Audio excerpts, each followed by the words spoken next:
اس وقت جو ملک کے حالات ہیں، خصوصاً ہمارے کرناٹک کے جو حالات ہیں، اڑپی کے اندر، اڑپی کے کالج کے اندر ہمارے مسلمان بہنوں پر جو ظلم ڈھایا جا رہا ہے، ان مسلمان لڑکیوں کو کالج سے باہر کر دیا گیا صرف اس وجہ سے کہ وہ حجاب کے ساتھ پڑھنے کے لیے آتی ہیں، اپنے اسلامی شعار کے ساتھ پڑھنے کے لیے آتی ہیں۔ اسلام سے دشمنی کی بنیاد پر ان پر ظلم ڈھایا جا رہا ہے، ان کو ستایا جا رہا ہے۔ ایک طرف یہ ظالم حکومت عورتوں کے حقوق کی بات کرتی ہے، ایک طرف یہ ظالم حکومت عورتوں کو تعلیم دینے کی بات کرتی ہے، دوسری طرف یہ حکومت ایک خاص طبقے کو نشانہ بناتی ہے، دوسری طرف یہ حکومت ہمارے جذبات سے کھلواڑ کرتی ہے۔ اس ملک کا جو دستور ہے، اس ملک کا جو آئین ہے، اس میں صاف یہ بات لکھ دی گئی ہے کہ ہر آدمی کو اپنے مذہب پر چلنے کا پورا حق حاصل ہے۔ کسی کے مذہب سے چھیڑ چھاڑ نہیں کیا جائے گا کہ تو کیا کھائے گا، کیا پہنے گا، کیسے رہے گا۔ یہ کسی کو اختیار نہیں اس ملک کے اندر کہ کسی کے مذہب کے سلسلے میں چھیڑ چھاڑ کیا جائے۔ کیا ایمان ہے ان بچیوں کا؟ 4 ہفتے سے زیادہ اپنے اوپر ظلم سہ رہی ہیں، کالج سے باہر آنا ان کو برداشت ہو گیا، لیکن اپنے اسلامی شعار پردے کو ہٹانا ان کو برداشت نہیں ہوا۔ میں سلام کرتا ہوں ان بچوں کو، ان کی جرأت کو، ان کی ہمت کو، ان کی ایمانی غیرت کو کہ وہ دشمن کے سامنے جھکنے کے لیے تیار نہیں ہے۔ ان بچوں کو دیکھ کر اپنے اندر غیرت پیدا کرو، اپنے اندر حمیت پیدا کرو، اپنے اندر ایمانی جذبہ پیدا کرو۔ آج ہم بے غیرت بن چکے ہیں، بے ضمیر بن چکے ہیں، بے ایمان بن چکے ہیں۔ آج ہم ظلم کے خلاف بولنے کے لیے تیار نہیں، ظلم کے خلاف بولنے کے لیے ڈر رہے ہیں۔ میرے بھائیوں، مومن اللہ کے سوا کسی سے نہیں ڈرتا۔ ایک دل میں ڈر اور ایمان کبھی جمع نہیں ہو سکتا۔ آج کالج میں پڑھانے والے استادوں کی شکل میں RSS کی ذہنیت رکھنے والے مجرم جو بیٹھے ہوئے ہیں، انہوں نے ہمارے ان بہنوں کے حقوق کو چھیننا چاہا۔ اللہ جزائے خیر دے ان بہنوں کو، انہوں نے اپنے حق کی آواز سے بلند کیا۔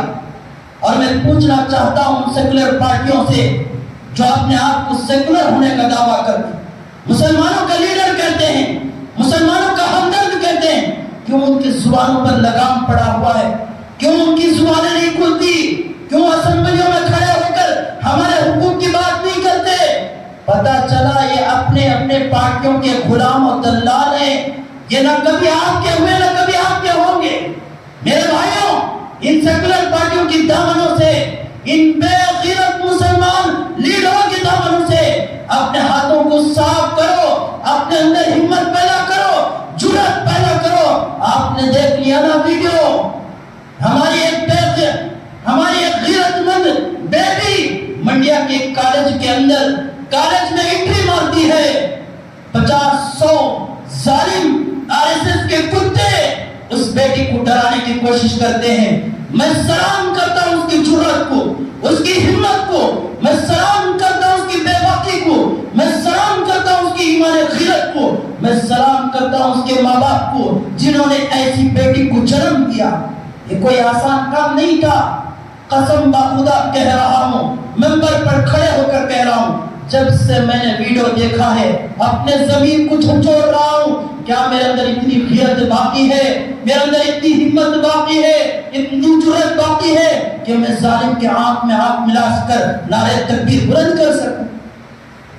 ہماری اس بہادر بیٹی نے ظالموں کے سامنے نعرہ تکبیر بلند کر کے امت کے سر کو فخر سے بلند کیا ہے، ہمارے سروں کو چوڑا کر دیا، نعرہ تکبیر بلند کر کے ہمارے ضمیروں کو جھنجھوڑا، ہمیں یہ پیغام دیا، وہ لوگوں پوری دنیا کی طاقت تمہارے مقابلے میں آ جائے، پوری باطل طاقتیں تمہاری مقابلے میں آ جائے، یاد رکھ لو تمہارے دلوں کے اندر ایمانی غیرت ہے، ایمانی جذبہ ہے، پوری دنیا کی طاقت مل کر تمہارا ایک بال بھی بکا نہیں کر سکتی۔ اس ایک بیٹی نے نعرہ تکبیر بلند کر کر اپنے حوصلے سے ہمیں یہ پیغام دیا کہ حق اور سچائی کو کوئی طاقت دبا نہیں سکتی۔ اس بیٹی نے اپنے حوصلے سے ملک کے بیٹیوں کو ایک حوصلہ دیا، حق کی لڑائی کی، اپنے ایمان کی حفاظت کی۔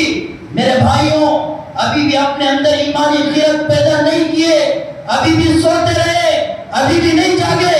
کل تک دہلی کی بات تھی، شاملی کی بات تھی، بہار کی بات تھی، آسام کی بات تھی، آج کرناٹک تک یہ نوبت آ گئی، کل آپ کے شہر میں نوبت آئے گی۔ کل تک بابری مسجد کی بات تھی، 3 طلاق کی بات تھی، آج پردے کی بات ہو رہی ہے، آج اذان کی بات ہو رہی ہے، کل نماز کی بات ہوگی، داڑھی کی بات ہوگی، ٹوپی کی بات ہوگی۔ میرے بھائیوں، میں آپ سے گزارش کرتا ہوں، اپنے حق کی لڑائی لڑنا سیکھو، اپنے ظلم کے خلاف آواز اٹھانا سیکھو۔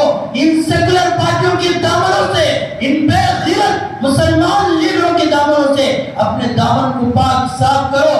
اپنے اندر اتنی جرأت، اتنی ہمت، اتنی بے باکی پیدا کرو کہ ظالم کے سامنے اس کے آنکھ میں آنکھ ملا کر کے حق کی بات